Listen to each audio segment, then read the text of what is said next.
let me now report to the people on the successes that we can now lay claim to, and also the challenges that we continue to face.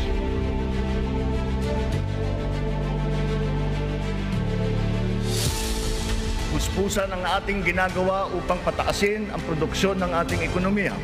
Pinapalago natin ang mga industriya, dinadagdagan natin ang mga infrastruktura upang mas mapabilis ang daloy ng mga produkto at ng serbisyo.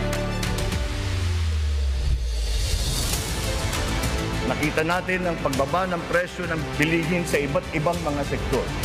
Napatunayan natin na kayang maipababa ang presyo ng bigas, karne, isda, gulay at asukal. Sa ating pagtahak sa kaunlaran, walang mamamayang Pilipino ang maiiwanan.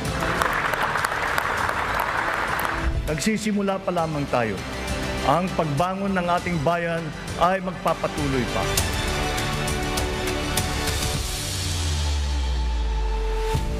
Ngayong araw, sama-sama nating alamin ang mga nakamit ng bansa sa nagdaang isang taon. Sabay-sabay din nating pakinggan kung saan patungo ang bansa sa mga susunod na panahon.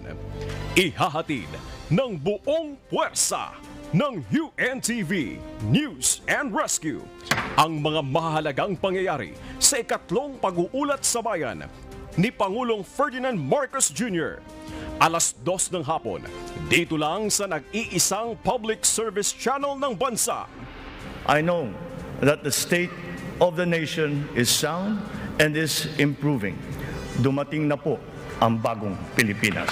Maraming salamat po sa inyo.